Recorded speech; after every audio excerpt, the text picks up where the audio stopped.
안녕하세요. 생생법률쇼 이지원입니다. 매주 수요일 생생법률쇼에서는 경제 이슈를 짚어보고 분석하는 시간 함께하는데요. 권혁중 경제평론가 나와 계십니다. 어서 오세요. 네, 안녕하십니까. 네, 지금 이 방송은 유튜브를 통해서도 실시간으로 함께 방송되고 있습니다. 많은 시청 부탁드리고요. 유튜브를 통한 소통의 창구도 활짝 열어두겠습니다. 방송 중 궁금하신 질문들 올려주시면 답도해드릴 테니까요. 많은 참여 부탁드립니다. 여러분은 지금 생생법률쇼와 함께하고 계십니다.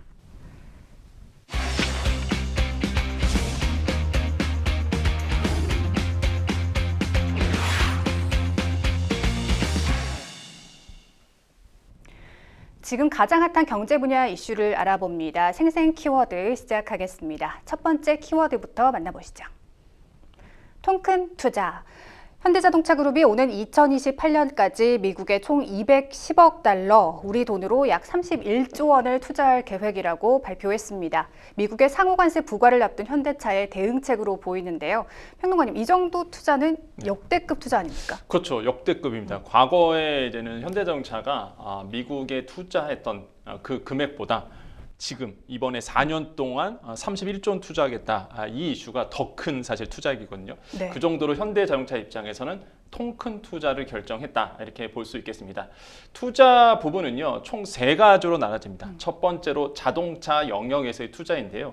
이게 86억 달러, 우리 돈으로 12조 원을 이제 투자하겠다라고 이렇게 밝혔죠. 그럼 자동차 같은 경우가 이미 현지 생산에서 이제는 120만 대, 지금 한 100만 대 정도 이제 투자하고 있는데 지금 나오고 있죠. 자동차에 86억 달러. 이게 우리 돈으로 보면 12조 원이나 돼요. 그러니까 12조 원 투자하겠다라고 네. 얘기했는데 이 자동차 부분에서 이미 한 100만 대 정도는 만들고 있는데 여기에서 더 추가해서 네. 현지에서 120만 대 이제 만들겠다라고 이제 얘기를 했죠.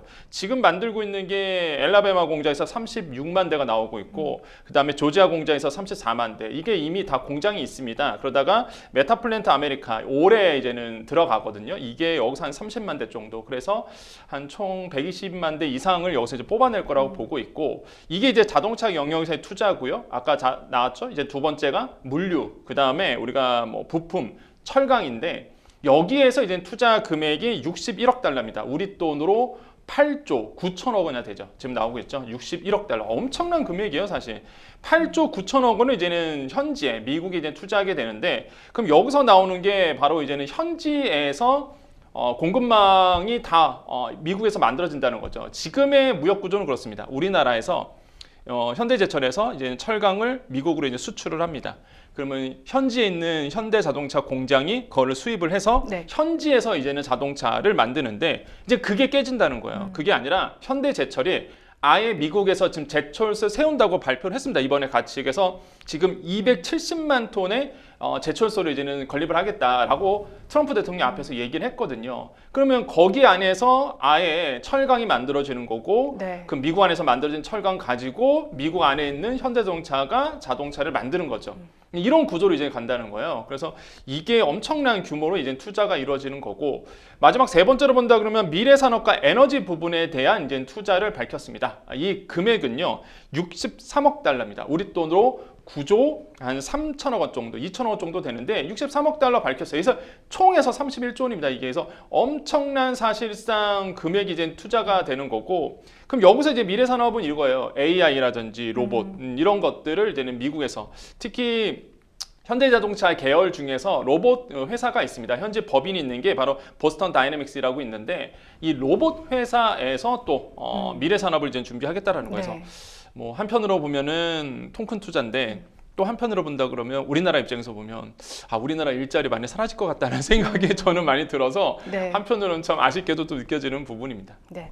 이번 투자 발표는 현대차 정의선 회장이 직접 백악관에서 트럼프 대통령과 함께 했습니다. 트럼프가 대규모 투자를 결정한 정의선 회장을 향해 미소를 짓는 모습도 포착이 됐는데요. 먼저 영상 함께 보시겠습니다.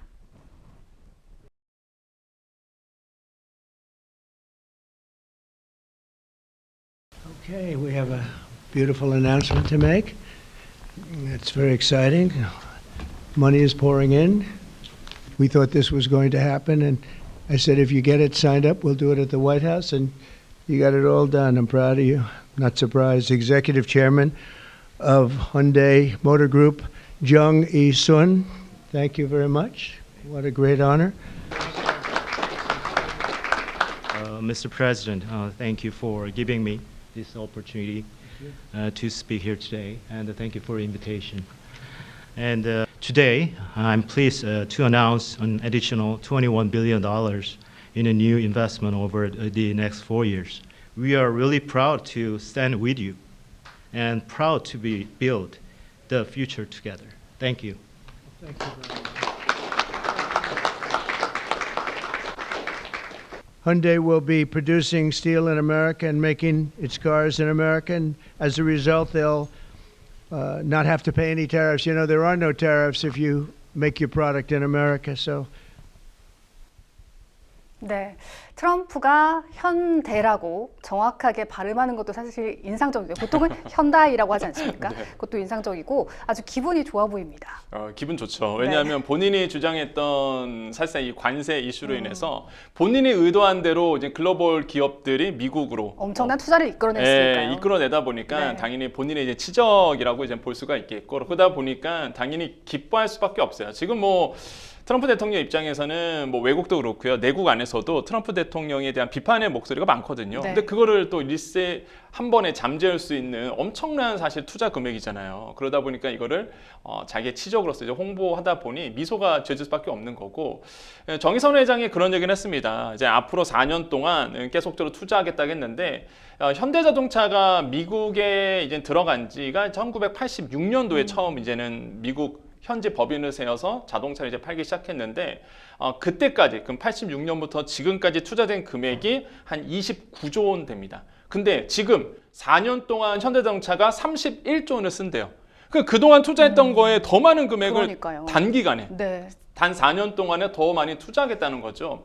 이만한 성과를 끌어왔던 게 바로 본인이다. 바로 트럼프 대통령이다라고 네. 이제는 자랑을 하고 있는 거죠. 그래서 그러다 보니 뭐 미국 입장에서는 굉장히 저는 호재라고 생각합니다.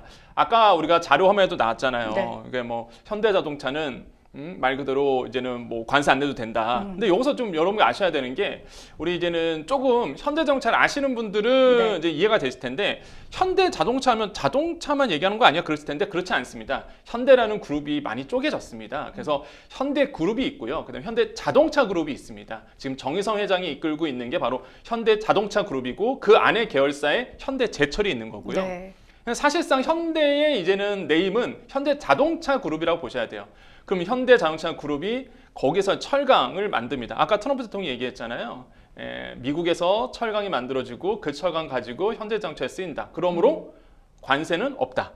당연한 거죠. 현지에서 만들다 보니까. 네. 그러니까 이렇게 이제 흘러간다는 거죠. 그래서 사실상 대규모 투자를 앞둔 것이 이런 어떤 상호관세를 앞두고 4월 2일입니다.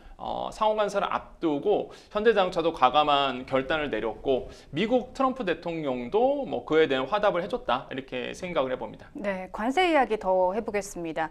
트럼프 대통령이 일부 국가에 대해 관세 완화나 면제를 할 수 있다고 시사를 했습니다. 완화된 입장으로 바뀐 건가요?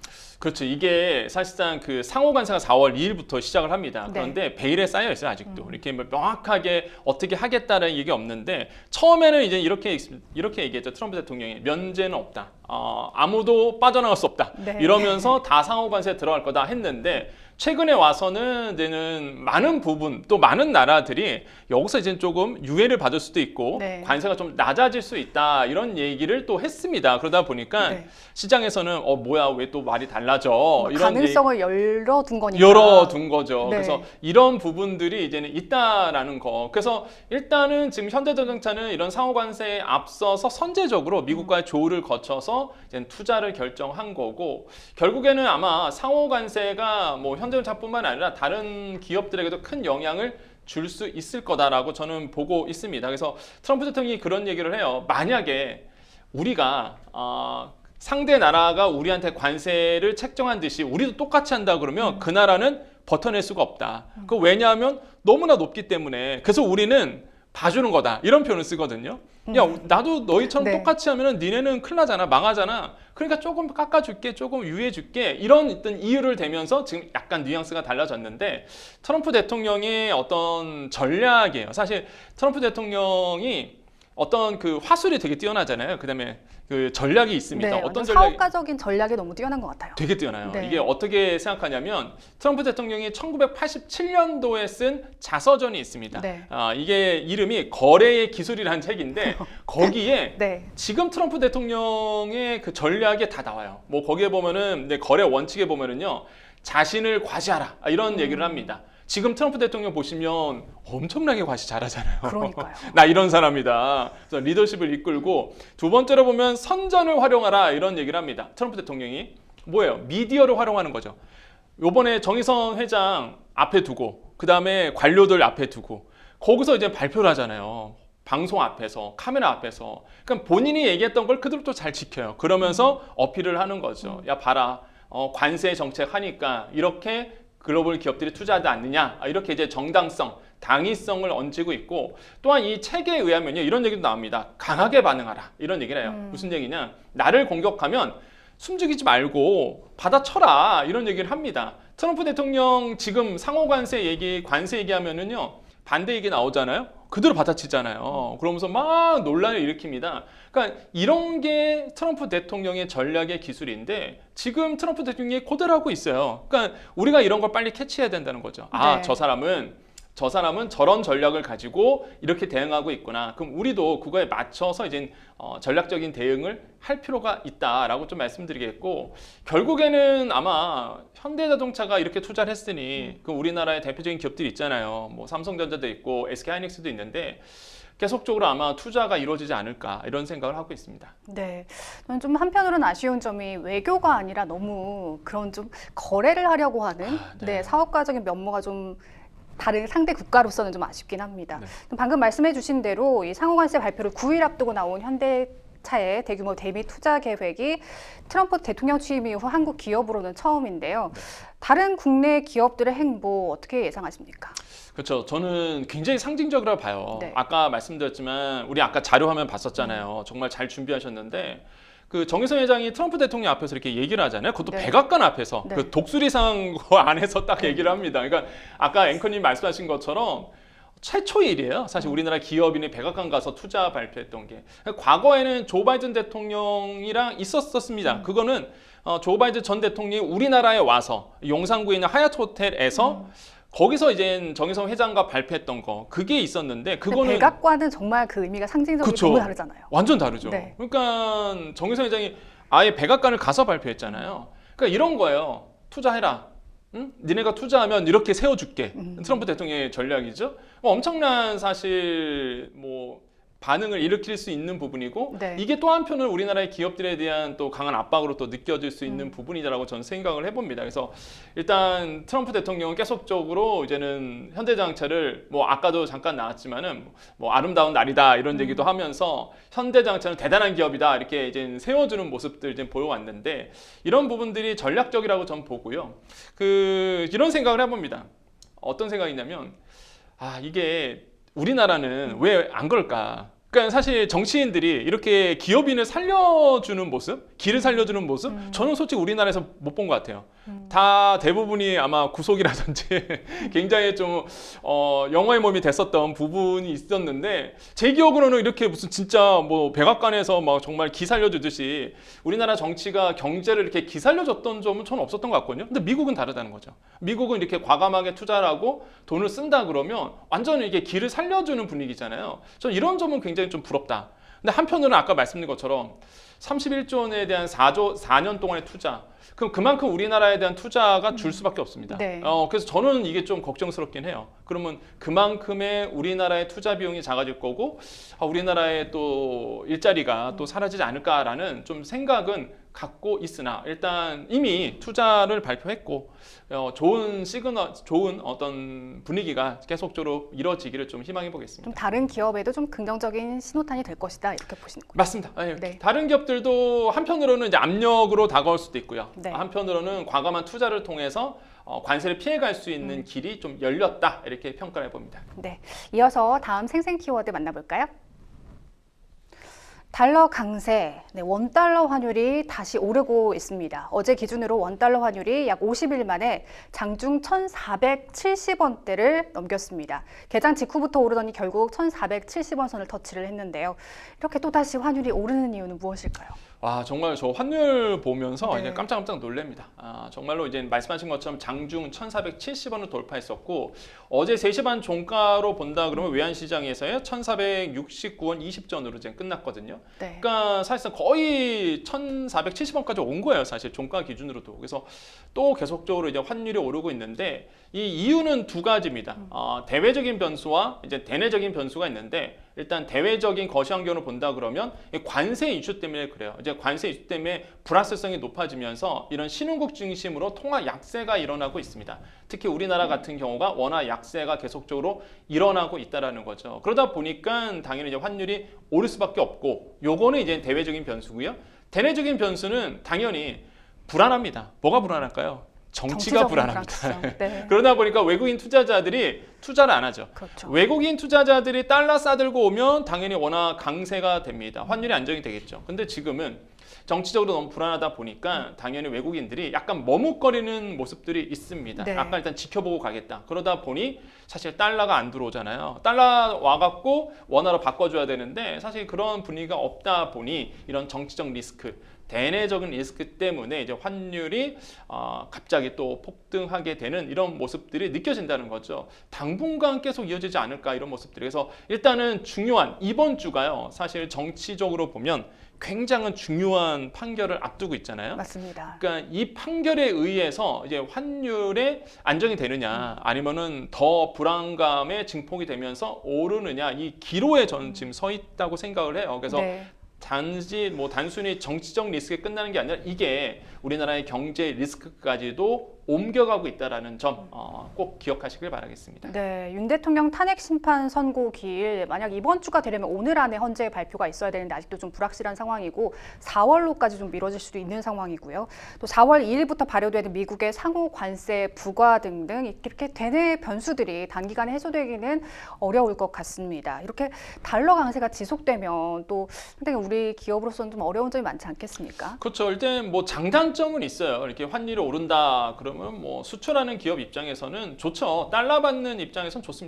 저도 사실 좋아요. 달러를 좀 받고 있어서 네.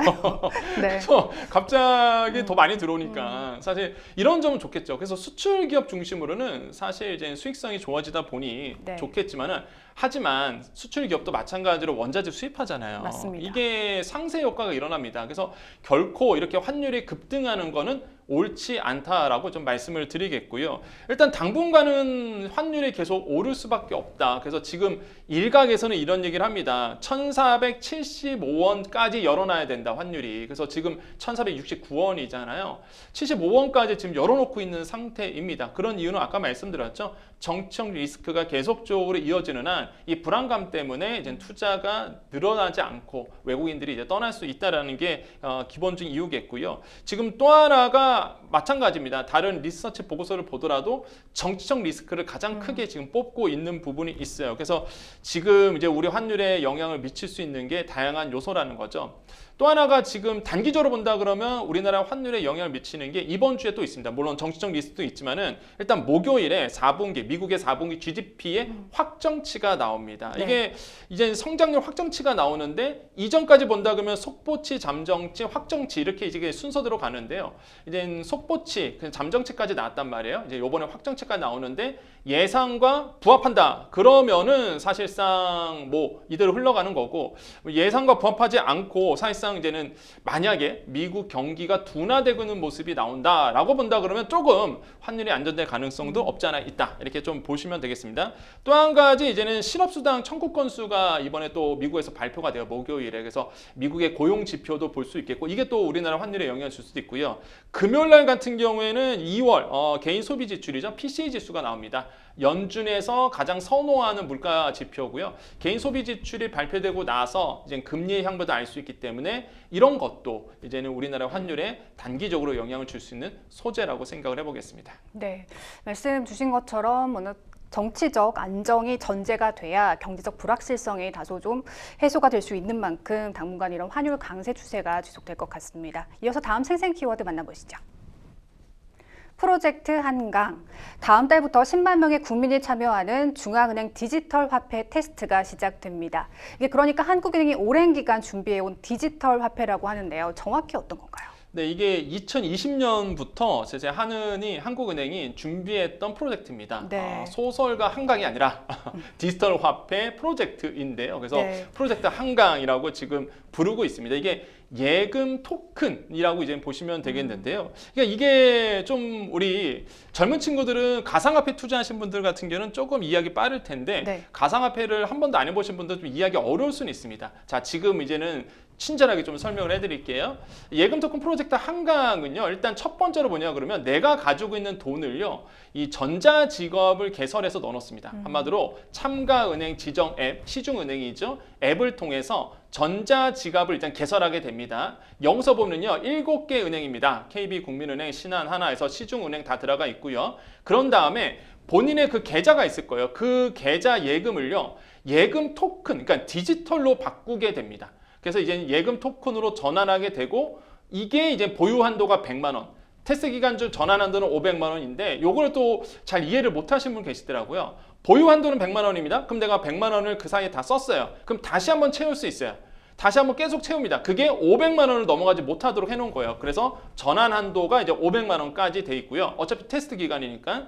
그런 다음에 내가 일단 보유 한도가 100만 원이 생겼어요. 디지털 화폐가 있습니다. 그럼 이제 핸드폰, 스마트폰 가지고 QR코드를 가지고 이제 결제가 가능한 매장 가서 그냥 QR코드만 대면 됩니다. 그러면은 이게 이제는 결제 처리가 되고 알아서 토큰 형식으로 빠져나가게 되는 거거든요. 그러니까 이런 형식으로 돼 있어요. 그래서 굉장히 간편하게 결제를 할 수 있고 중요한 건 그렇습니다. 이제 향후는 더 많아져야 되겠지만 현재 이제 가맹하는 데가 오프라인 쪽은 교보문고라든지 세븐일레븐, 이디야커피, 뭐 농협 하나로마트에서는 이 예금 토큰, 토큰을 디지털 화폐를 사용할 수 있게 되고요. 온라인 같은 경우에도 뭐 현대 홈쇼핑이라든지 뭐 모던하우스라든지 아니면 땡겨요 이런 데에서 이제는 사용할 수 있거든요. 그래서 이런 데에서 이제 디지털 화폐를 가지고 이제는 뭐 돈이 아니라 디지털입니다. 이제 토큰으로 거래를 할 수 있는 이런 어떤 신거래 시스템이 이제 만들어진다는 거죠. 이런 점이 굉장히 획기적이고요. 중요한 건 그겁니다. 중앙은행이 만들었다는 거. 이게 아마 가장 큰 대표적인 핵심적인 내용이지 않을까 이렇게 생각을 해봅니다. 근데 QR코드 결제는 많이들 사용을 해보셨을 것 같습니다. 뭐 삼성페이, 애플페이, 네이버페이 같이 간편 결제하는 소비자들이 많은 상황인데요. 이렇게 예금을 굳이 토큰으로 전환을 해서 사용하는 중앙은행의 디지털 화폐가 기존 간편 결제보다 나은 점이 무엇인가요? 분명히 있습니다. 이게 그러니까 우리가 간편 결제라고 하면은요, 네. 특정 앱 서비스를 통해서 네. 내 예금이라든지 내 카드를 쓰는 거잖아요. 네. 그럼 만약에 가맹점이 달라지면 예를 들어서 내가 엠페이를 쓰다가 다른 페이를 이제는 써야 될 때 이게 옮겨가야 되거든요. 앱을 다시 열잖아요. 네. 화폐예요. 디지털 화폐는 그럴 이유가 전혀 없습니다.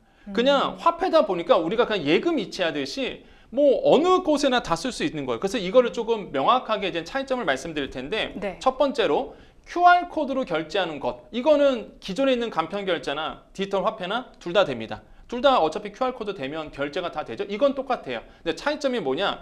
다른 페이와의 호환입니다. 아까 말씀드린 것처럼 엠페이에서 다른 페이 써요. 그러면 그 앱 잠깐 내린 다음에 다른 앱 열어야 되겠죠. 근데 디지털 화폐는 어느 거나 다 쓸 수 있기 때문에 뭐 내가 다른 곳에서 다 써도 돼요. 예, 그래서 이게 편리하긴 하겠네요. 예, 네. 화폐예요. 그냥 화폐입니다. 그래서 다 쓸 수 있고 다른 페이와의 돈의 송금, 이 부분도 차이가 있습니다. 예를 들어서 엠페이에서 엠페이 쪽으로 뭔가 보낼 수는 있겠죠. 그런데 네. 뭐 카카오톡에서 카카오톡 보내듯이, 그런데 사실상 다른 곳에서 뭐 엠페이에서 카카오로 보낸다든지 이건 안 되잖아요. 그렇죠. 지금. 근데 디지털 화폐잖아요. 이거는 다 됩니다. 정말 돈처럼. 네, 돈처럼 네. 쓸 수 있는 거예요. 이게 디지털로 돼 있을 뿐입니다. 그래서 이게 좀 차이점이고, 다른 가맹점에서 사용 가능하느냐? 이게 안 되죠. 엠페이 쓸 수 있는 곳에서만 씁니다. 여러분 네. 온라인 쇼핑했을 때 그 온라인 쇼핑몰에 가면 결제해 보면 엠페이 사용 가능 이렇게 돼 있잖아요. 예를 들어서 그럼 거기서만 쓸 수 있죠, 엠페이는. 그렇죠. 근데 디지털 이건 화폐죠? 이거는 아무 곳에나 다 쓸 수가 있는 거예요. 예, 그러다 보니까 굉장히 범용성, 확장성이 굉장히 높고요. 그 다음에 수수료 부분인데 요거는 둘 다 있습니다. 예, 이 엠페이 쓸 때나 아니면 다른 거 할 때 PG 수수료가 있듯이 그 기존 결제 서비스도 수수료가 있지만 디지털 화폐도 수수료가 가맹 수수료예요. 이거는 소비자가 내는 게 아닙니다. 이거는 이제는 자영업자들, 소상공인 분들이 내는 건데 수수료가 있는데 수수료율이 상당히 낮다라는 거죠. 그렇군요. 이런 점이 이제는 기존에 있는 간편 결제와의 차이점이 있습니다. 그래서 핵심적인 거 그거 보시면 돼요. 그냥 나의 그 종이돈이 내 계좌에 있는 찍혀 있는 돈이 이제는 그냥 디지털 화폐, 토큰, 그냥 눈에 보이지 않는 010101 이런 디지털로 구현이 된다는 거죠. 그래서 저는 아마 또 정말 중요한 게 이게 민간 기업에서 만든 게 아니라 한국은행이 주도해서 만들었다는 거. 네. 이게 가장 큰 신뢰감을 준다는 거죠. 그래서 저는 지금은 테스트 기간입니다. 이 테스트 기간이 6월 30일까지거든요. 이 이후에도 이제 테스트 기간이 있겠지만은 이제 시작이라는 거죠. 그래서 이게 과연 어떻게 성공할지 아니면은 소비자들이 외면할지 요거는 좀 지켜보셔야 되겠습니다. 그럼 테스트가 끝나고 긍정적인 결과가 나오면 한국은행이 디지털 화폐를 실제로 도입하게 되는 걸까요? 네, 맞습니다. 이게 일단은 연내에 2번 테스트가 있습니다. 요번에 이제 처음 테스트하는 거고 아마 하반기에 한 번 더 테스트를 할 거예요. 왜냐하면 테스트 과정 거치면서 부족한 부분을 분명히 알 거예요. 예를 들어서 가맹점이 너무 없어서 사용하기 어렵다든지 아니면 사용하는 방법이 홍보가 안 돼서 사용할 수 없다든지 여러 가지 이제 문제가 생길 겁니다. 이거를 보완해서 2차 테스트 분명히 들어갈 거고요. 또한 2차 테스트 거쳐서 계속적으로 고도화되고 안정화된 서비스를 이제 제공할 것으로 보고 있고요. 그래서 아마 이러한 어떤 토큰, 예금 토큰이 시장에서 이제 자리를 잡아갈 수 있도록 아마 할 겁니다. 그래서 지금 뭐 한국은행이 이런 얘기를 해요. 정비 기간을 거쳐서 최대한 빠르게 후속 테스트를 진행하겠다라고 이제 밝혔는데요. 이게 이제는 자리를 잡아갈 수 있도록 모든 시민들이 도와줘야 되겠죠. 그래서 저도 이번에 이 테스트 기간 신청해 보려고 합니다. 그래서 네. 저도 한번 써보려고요. 너무 궁금하긴 합니다. 네, 궁금해요. 네. 네, 그래서 정말 어떻게 이게 구현이 되는지도 궁금하고, 근데 많은 분들이 궁금해하는 게 아니 그러면 100만 원씩 해갖고 500만 원 바꿀 수 있잖아요. 그럼 네. 내가 쓰다가 남은 돈 어떡하냐? 왜냐면 이게 디지털로 돼 있으니까 화폐로 돼 있으니까 그러면 걱정할 필요 없이 나중에 다시 이렇게 내 통장으로 이체를 할 수 있군요. 맞습니다. 내 네. 통장으로 다시 들어옵니다. 그렇기 때문에 너무 걱정할 필요 없다 이렇게 말씀을 드리죠. 근데 문제는 이 같은 정부 주도의 디지털 화폐가 도입되면 정부가 국민들의 결제 정보를 좀 들여다보는 것이 아니냐 이런 걱정도 제기될 것 같거든요. 어떻습니까? 맞습니다. 이게 많은 분들이 이제 고민하는 부분일 거예요. 네. 그래서 현금을 가지고 있다. 내가 그러면 네. 그럼 내가 현금 어디 어떻게 쓰는지 쓰는지 모르잖아요. 어떻게 알아요? 네. 전혀 모르죠. 근데 디지털 화폐잖아요. 네. 이게 QR코드 찍어서 내가 어디에서 어떻게 쓰는지 기록이 좀 다 남게 되니까. 네, 이게 기록이 남아서 네. 중앙은행이 그러면 이걸 알지 않을까라는 이제는 생각이 드는 게 당연한 거라고 생각하는데요. 네. 일단 한국은행은 이런 얘기를 합니다. 이게 분장 기술을 쓰기 때문에 분장이란 건 뭐냐면 데이터가 하나로 1이 되려 그러면요. 이게 수많은 수천 개로 쪼개져 갖고요.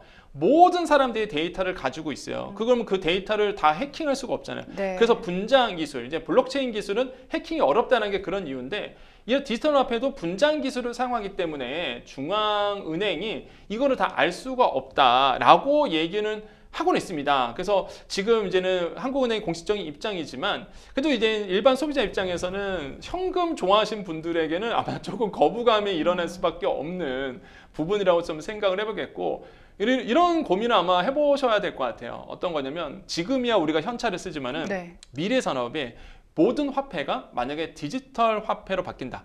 디지털 토큰으로 바뀐다라고 본다 그러면 어떤 일이 일어날까? 검은 돈 과연 어떻게 될까? 그 지금 마늘밭에서 지금 잠자고 있는 5만 원 광어 네. 이거 분명 있을 거예요. 그래서 이거 다 꺼내놔야 되거든요, 지금. 그래서 아마 지금은 우리가 감각이 별로 없더라도 아마 진짜 뭐 화폐가 없어도 디지털 화폐로 변환이 되고 이게 제도화된다 그러면 세상이 한번 뒤집어지지 않을까? 저는 뭐 그렇게 생각을 하고 근데 있습니다. 실제 중국에서는 거의 QR코드 결제로 이루어지고 네. 있지 않나요? 맞습니다. 중국은요, 놀라지 마십시오. 중국 거지들도 구걸을 할 때 QR코드를 합니다. 그러니까요. 거기 네. 가보면 이렇게 QR코드가 있어요. 거지들 네. 앞에 보면 이렇게 해서 여기서 이게 찍어주세요. 이런단 말이에요. 그 정도로 중국이 전자상거래라든지 전자화폐가 굉장히 빨리 이제 고도화됐습니다. 네. 그래서 사실상 이렇게 QR코드로 모든 게 움직이고 있고요. 그러다 보니까 이제 중국 안에서도 여러 가지 뭐 문제가 생겨요. 네. 이제는 지하에 있는 돈들이 그러니까요. 다시 드러나기도 하고 이런 어떤 이슈가 있었는데 우리도 이제는 디지털 화폐로 이제 첫 시발점이 나왔습니다. 출발점이 나왔기 때문에 저는 이런 점에서 본다 그러면은 이제 어차피 흘러가는 물이고 거스를 수는 없거든요. 그래서 조만간 빨리 좀 안착이 되기를 저는 개인적으로 희망해 보는데 아마 현찰을 마늘밭에 묻으신 분들은 아마 싫어하지 않을까 이렇게 생각해 봅니다. 네, 과연 우리나라에서도 정부 주도의 디지털 화폐가 성공적으로 안착할지 계속해서 지켜봐야겠습니다. 지금까지 생생 키워드 만나봤고요. 저희는 뉴스픽스로 다시 돌아오겠습니다. 여러분은 생생 법률쇼와 함께하고 계십니다.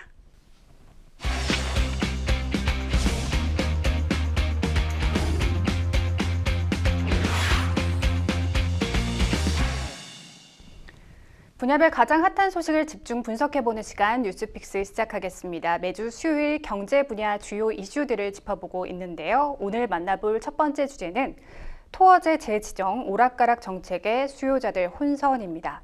지난 24일부터 서울의 강남, 서초, 송파, 용산구 모든 아파트가 토지거래 허가 구역으로 묶였습니다. 한 달 정도 토어제가 풀렸다가 규제가 다시 시작된 건데 그만큼 집값 상승세가 심상치 않다고 판단한 걸까요? 네, 그렇습니다. 지난번에도 한번 말씀드렸지만 네. 확실히 이제 토어제가 풀린 이후에 그 전부터 조짐은 있었는데 네. 토어제 풀리면서 뭐 기름을 부었었죠. 그래서 이제 강남에 대한 이슈, 뭐 집값에 대한 이슈가 굉장히 커졌었습니다. 이전에는 이제 잠삼 대청이라고 보통 얘기를 네. 하죠. 일부 동에 대해서만 사실상 이 토어제가 적용이 됐었다가 이번에는 강남 3구의 용산까지 해서 9단으로 지정이 됐고요. 지금 자막에도 나오고 있지만 땅 투기 억제를 위해서 네. 시도지사가 특정 지역을 거래 규제 지역으로 묶어버립니다. 이게 79년도에 처음 도입이 됐는데 강력한 규제예요. 사실상 이제는 허가를 맡아야 됩니다. 그렇죠. 허가 맡는다는 얘기일까요? 한마디로 투자 목적이 아니라 내가 거기서 실제로 살고 있다는 거를 이제 입증을 해야 되겠고요. 그렇게 된다 그러면 실거주 2년의 의무가 부여된다는 거죠. 그럼 예를 들어서 갭 투자 수요가 들어갈 수가 없습니다. 왜냐하면 예를 들어 볼게요.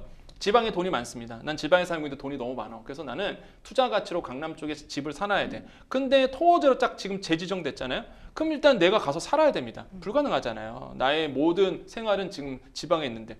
그러니까 아예 돈 많으신 분들이 투자 목적으로 강남에 못 들어온다는 얘기예요. 네. 그러니까 이게 토어제의 강력한 규제라는 거죠. 그래서 사실상 이 토어제가 그동안 재산권을 침해한다는 목소리가 그래서 있었습니다.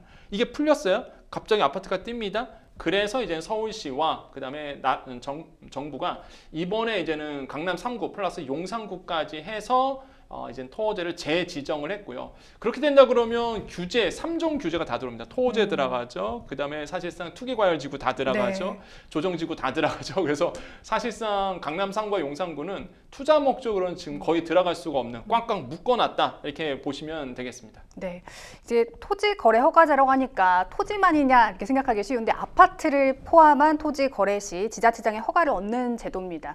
투기를 막기 위한 건데 정말 현장 분위기가 궁금합니다. 토지 거래 허가제 재지정이 되고 5일 만에 시행이 됐는데 주말 사이에 매물 거래 등 시장 혼란이 아주 컸을 것 같습니다. 혼란이 컸죠. 일단은 지금 분위기는 먼저 말씀드릴게요. 지금 분위기는 일단 관망입니다. 네. 파시는 분이나 사시는 분이나 다시 좀 매물을 걷어들이는 분위기. 예, 일단은 파시는 분들 같은 경우는 어차피 내봤자 네. 사실상 이제 팔리지도 않을 뿐더러 그러니까 실수요자들이 이제 팔겠죠. 그래서 지금 일단 급하신 분들이야 이제 가격을 내리고는 있습니다. 네. 가격을 내려서 이제 팔려고 하고 있는데 사시는 분들 같은 경우에는 이제 실수요자 아닌 이상은 못 들어가잖아요. 근데 이제 실수요자 분들도 사실상 지금 강남 오늘 아마 기사에 나왔잖아요. 네. 이제 원베일리 같은 경우가 국민평형인데 30평대인데 70억 원에 팔렸습니다. 네. 그러니까 이게 물론 엄청납니다, 정말. 예, 물론 네. 그 층은요 네. 특별한 층이에요. 파노라마 뷰라고 해서 한강이 쫙 보이는 층이다 보니까 그래서 이제 70억 원에 거래가 된 거고 어쨌든 간에 실거래로 70억 원이나 거의 한 40억 원 정도 주고 들어갈 분들이 그렇게 많지는 않아요, 사실. 그래서 대부분이 아마 이제 투자 목적으로 사신 분들이 많은데 이게 이제 딱 막혔다 보니까 사실 지금 파시는 입장이나 이제 사시는 입장이나 약간 관망하고 있다 이렇게 이제는 지금 분위기를 좀 정리할 수 있겠고 그동안 사실 강남 아까 말씀드린 것처럼 강남 3구가 진짜 많이 올랐어요. 제가 좀 네. 조사를 해봤더니 6개월 동안 정말 많이 올랐더라고요. 이게 지금 보면은 그 집값 상승세 심리 지수가 있는데 네. 그 한국은행이 이제는 어제 발표했습니다. 이제 소비자 동향 조사 발표에서 이 소비자 심리 지수는 오히려 하락을 했는데 이 주택 전망 지수는요 토제의 영향을 받아서 사실상 이게 상승폭이 6포인트나 올랐습니다. 그러니까 사실 이게 100포인트가 넘어간다 그러면 1년 후에 아파트 가격이 뭐 집값이 더 오를 거라고 이제 보는 분들이 많다. 않다 이렇게 생각하시면 되는데 이게 지금 100포인트를 훨씬 더 넘었고요. 또 전월 대비해서 6포인트나 더 넘었다라는 거죠. 그러니까 시장 참여자들이 계속적으로 이제는 아파트 가격이 올라갈 거라는 심리도 가지고 있고, 또 한 가지가 이제 한국부동산원에서 이제는 주간 동향을 발표합니다. 요거는 이제는 매 주마다 한 주간씩 해서 아파트 가격, 뭐 전국에 있는 집값을 이제 통계를 내는데, 서울 같은 경우가 정말 전체 0.25% 전주 대비 올랐습니다. 이건 3월 셋째 주 기준이거든요. 그러니까 지금 인천은 0.06% 빠졌고요. 경기는 변동이 없습니다. 무슨 뜻이냐면 지금 서울만 오르고, 서울도요 어디가 오르느냐, 강남구 0.83, 송파 0.79, 그다음에 서초가 0.69% 올랐습니다. 이거 엄청 많이 오른 거거든요, 한 주 만에. 네. 이게 계속 오른다는 거예요. 이게 토제 해제하고 나서 사실상 이게 영향을 줬다라고 네. 보고 있는 거거든요. 그래서 어쩔 수 없이 이제 재지정이 된 거고, 재지정이 되다 보니까 지금 분위기는 완전히 관망세에서 꽉 막혀 있다. 거래가 안 된다. 이렇게 보시면 되겠습니다. 네, 오세훈 서울시장 핵심 측근이 토어제 해제와 번복 책임을 지기 위해서 사의를 표명했지만 반려된 것으로 알려졌는데요. 한 달여 만에 토어제를 재지정한 것, 서울시로서는 불가피한 선택으로 보이긴 하는데 그 타이밍이 적절했는가에 대해서는 말이 많죠. 아유, 적절하지 않았죠. 그렇죠, 않았죠. 왜 그러냐면 네. 이게 통계를 그러니까 잘못 해석을 하신 것 같아요. 네. 그러니까 이제 토어제를 해제했을 때 그때는 사실상 이제 부동산 가격이 어느 정도 안정화되고 있는 추세였습니다. 하향 안정화되고 있는 추세다 보니까 네. 이때쯤이면 이제 재산권 침해 문제도 있다 하니 이번에 토어제를 풀어야 되겠다라고 이제 해석을 한 건데, 사실상 이제 하향 안정화되더라도요, 아파트 가격은 사실상 이제 계속적으로 변동이 없이 소폭에서 거래는 줄었는데 가격은 계속 높아지고 있었거든요. 그러니까 네. 거래가 워낙 없다 보니까 이제 좀 풀어도 되겠다라고 판단하신 것 같아요. 그런데 일단 거기에 이제 토지 해제하면서 뭐 기름을 부었다라고 아까 제가 표현했잖아요. 기름을 부은 거죠. 그러니까 다들 사고 싶어 했어요. 다들 네. 투자하고 싶었는데 토지 풀리니까 우후죽순 다 몰려들었던 거죠. 그러니까 사람의 그 투자 심리를 잘못 해석하신 것 같아요. 결국에는 이제는 아파트 가격이 뛰었고, 그래서 이제는 한 달 만에 네. 이거를 뒤엎었습니다. 다시 이제 재지정했고, 그래서 이렇게 얘기를 하죠. 주택시장 불안 요소 사전 차단을 위해서 정책적 대응은 불가피했다 하면서 재지정에 대한 이유를 여기서 이제 들고 있는데요. 뭐 한치 앞을 내다볼 수 없었던 것, 이런 것들은 조금 좀 실패했다라고 좀 볼 수가 있겠고, 이것 때문에 뭐 많은 비판들이 있긴 있습니다. 네. 하지만 일단 지금은 토지를 재지정했다. 그것도 동 기준이 아니라 구 단위로 했다라는 거에서 40만 호, 강남 3구와 용산에 있는 40만 호가 그냥 다 묶여버렸다라고 말씀을 드립니다. 그래서 토어제 규제 해제만 믿고 좀 대출한 실수요자의 피해가 좀 컸을 거라는 생각이 들거든요. 그렇죠. 이게 지금 제가 봤을 때는요, 문제가 일어납니다. 어떤 문제냐면 네. 계약 해지 물건이 분명히 나올 거예요. 왜 그러냐면 토제가 딱 풀렸습니다. 그러면 분명히 투자자들이 뭐 거기는 투자자도 있을 거고 투기꾼도 있을 거예요. 들어갔을 거예요. 분명히 네. 계약했을 겁니다. 그런데 갑자기 토제가 재지정이 됐어요. 대출 안 나오거든요. 그러니까요. 예, 은행 가갖고 대출하려고 그러면요, 일단 지금 규제로 묶였기 때문에 아마 은행 쪽에서도 은행마다 좀 다르겠지만 대출을 불가하다고 아마 안내 받을 겁니다. 그러면 대부분의 투자하시는 분들은요, 레버리지 끼고 들어갑니다. 네. 40원짜리 50억 원짜리 국민평형 들어가는데 레버리지 안 끼고 들어가는 실수요자 그렇게 많지는 않아요. 그럼 대출이 안 나오면 어떻게 될까요? 어차피 못 삽니다. 네. 그러면 제가 봤을 때는 아마 계약 해지 물건이 조만간 나오지 않을까라고 보고 있고, 계약금도 상당하지 않을까요? 상당하죠. 거기 가계약금만 해도 2억 원입니다. 그걸 다 날리는 거죠. 그거 날리는 거죠. 네. 예. 거기 그쪽 지역 가계약, 뭐 강남 3구라든지 계약금 10%잖아요, 사실. 그러면 이제 2, 3억은 기본으로 갖고 가고요. 네. 가계약금이라고 해서 실제 계약을 하기 전에 일단 먼저 넣어놓거든요. 그 당시에 그랬어요. 이제 그렇죠. 토제 막 풀렸다 그래갖고. 근데 가계약금만 해도 1, 2억 원 될 거란 말이에요. 그래서 그 돈을 이제 날리면서까지 아마 해지 물건이 나오지 않을까라는 이런 생각을 하고 있고, 공인중개사분들을 만나보면 울상이에요.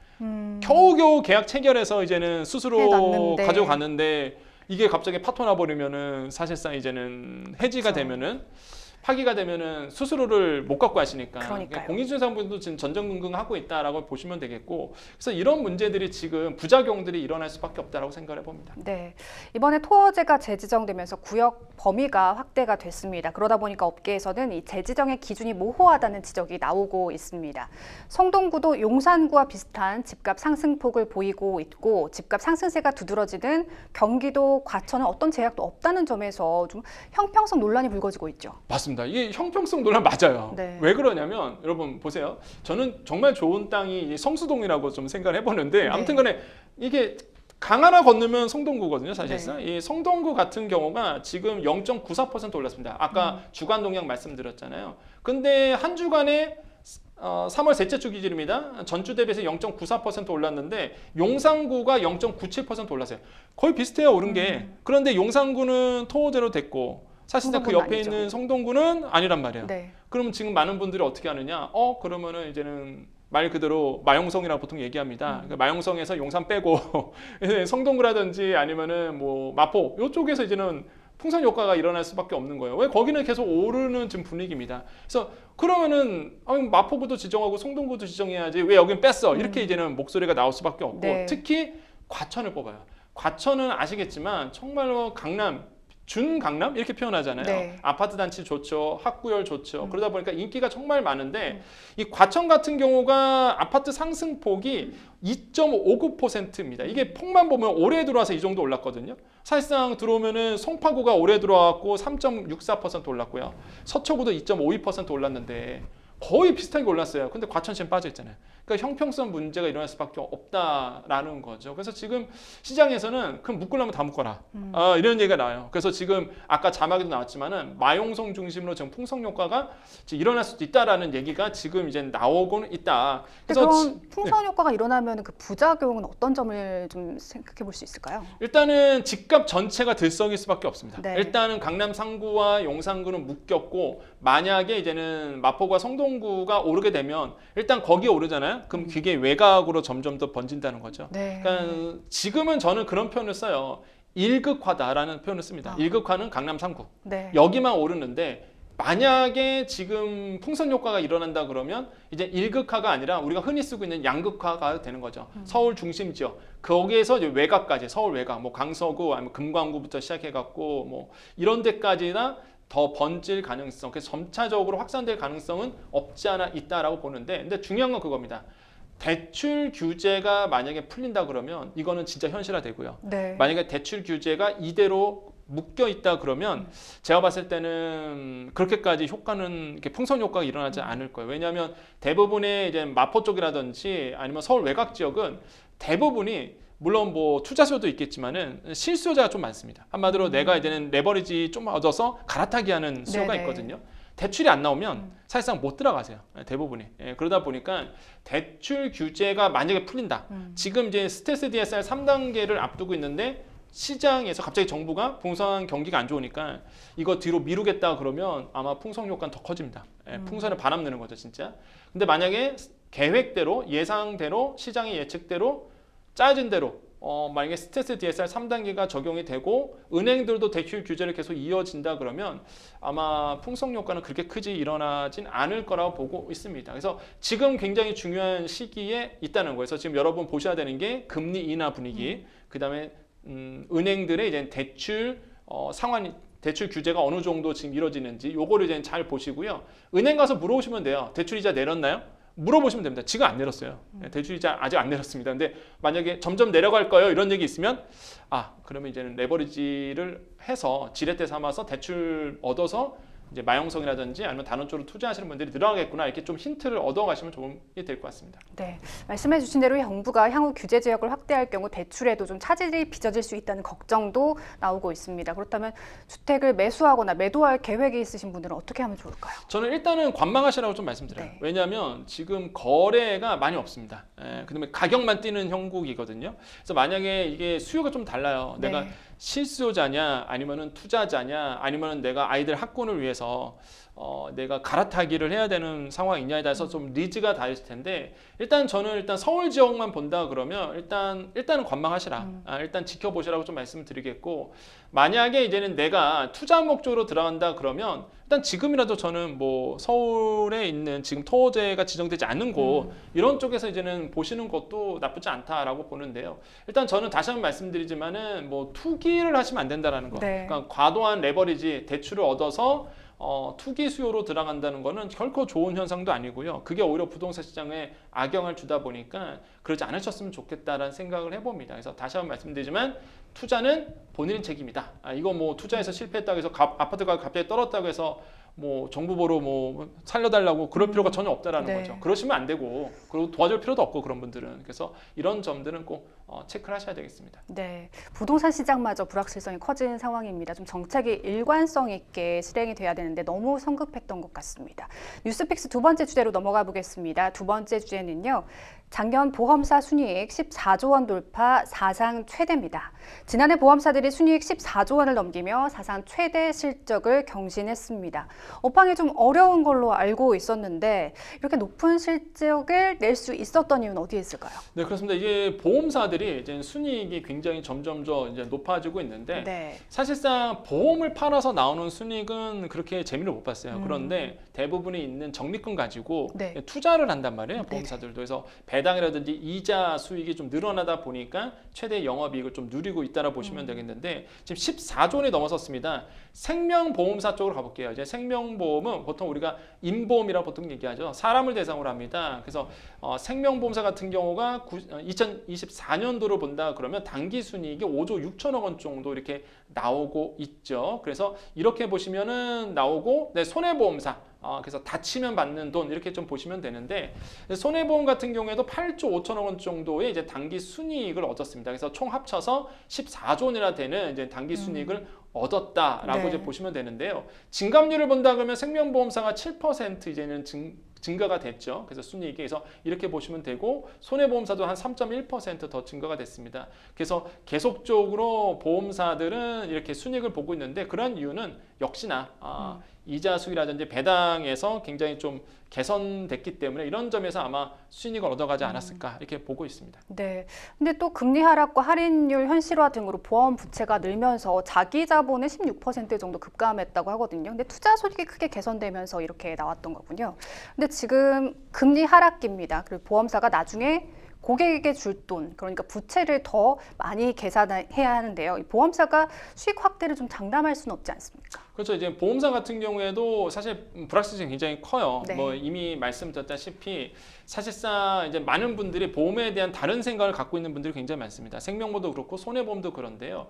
그러다 보니까 지금 보험사들도 어떻게 하면 수익을 낼 수 있을까라는 부담이 있어요. 대부분이 이 보험사들이 아까 배당과 이자 수익을 낸다고 말씀드렸잖아요. 이제 보험사 같은 경우에는 보험료 적립금입니다. 이거 갖고 운영하거든요. 그럼 네. 안정적으로 운영해야 돼요. 그럼 네. 대부분이 채권에 많이 이제 투자를 하게 되는데 이제 지금 금리 인하기잖아요. 그럼 금리가 인하된다 그러면 채권 가격이 높아지게 됩니다. 그럼 기존에 투자했던 적립금 같은 경우 이런 것들은 이득을 보겠죠. 채권 가격이 높아지니까 이익을 볼 수 있는데 문제가 이게 계속적으로 투자가 이루어지거든요. 네. 근데 계속적으로 채권 가격이 높아지면은요 높은 가격을 주고 살 수밖에 없어요. 그러다 보니까 사실상 이제는 투자 수익률이 떨어질 수밖에 없습니다. 그래서 이제 여러분 신문 읽어보면 이런 얘기를 해요. 보험사들이 사실상 이제 금리 인하기에는 손해를 볼 수밖에 없다. 왜 그런 이유가 금리 인하에 채권 가격이 오릅니다. 계속적으로 투자를 해야 되는데 채권 가격이 오르다 보니까 수익률 자체가 떨어지는 거죠. 이런 어떤 메커니즘이 있다 보니까 이제 보험사들에 대한 이제 장기적으로 봤을 때 금리 인하기에는 좀 불안한 분위기가 이제 느껴진다는 거죠. 이런 점을 보시면 되는데, 근데 저는 이제는 하나의 에피소드를 좀 말씀드리고 싶어요. 네, 사실 어떤 뭐 일인가요? 특정 기업인데 여러분 교보문고 많이 가시죠. 네. 너무 많은 분들이 이렇게 보험사를 너무 나쁘게 생각하셔서 좀 네. 반대 얘기를 좀 해드리면은 교보문고는 적자가 되게 심합니다. 너무 심해요. 근데 여러분 보시면 교보문고 가면은 책 많이 보시잖아요. 네. 거기서 책 파라는 얘기 안 합니다. 책 사야지만 보세요. 이런 얘기 안 하잖아요. 다 보십니다. 그런데 그 적자를 어떻게 감당하느냐? 창업주가 계시죠. 창업주가 이런 얘기합니다. 야, 교보사 서점에서 적자 나오는 거 교보생명에서 나오는 이득으로 메꿔. 왜냐하면 교보문고의 100%가 교보생명이 가지고 있거든요. 네. 그러니까 거기서 손해 보면 교보생명이 영업이익 갖고 메꿔요. 그래서 이런 어떤 기업에 대한 에피소드도 있긴 있습니다. 그래서 사회적 기여를 하고 있다는 점을 하고 있죠. 말씀해 그래서 주시는군요. 너무 이렇게 뭐 최대 순위 얻었다 그래서 네. 뭐 나쁘게만 볼 필요는 없고 어쨌든 간에 뭐 이런 어떤 사회적 공헌도 하고 있다라고 좀 말씀을 드리겠고요. 그렇지만은 또 한편으로 본다 그러면 이런 점을 좀 지적하고 싶어요. 막대한 영업이익을 누리고 있다 그러면 네. 뭐 다른 기업도 하겠지만 사회 공헌을 좀 늘려줘야 된다. 왜냐하면 그 보험 가입자들의 사실상 보험료를 가지고 움직이는 회사들이잖아요. 맞습니다. 그래서 이렇게 이자 수익이 늘어나고 배당 수익이 늘어난다 그러면 당연히 주주환원 정책이라든지 아니면은 이렇게 보험을 가지고 있는 이런 계약자들에 대한 사회적 공헌도 좀 생각해줘야 되지 않을까 저는 그렇게 생각하고 있습니다. 네, 중요한 말씀까지 해주셨습니다. 생생법률쇼 어느덧 마칠 시간입니다. 오늘 함께해 주신 권혁중 평론가님 고맙습니다. 네, 감사합니다.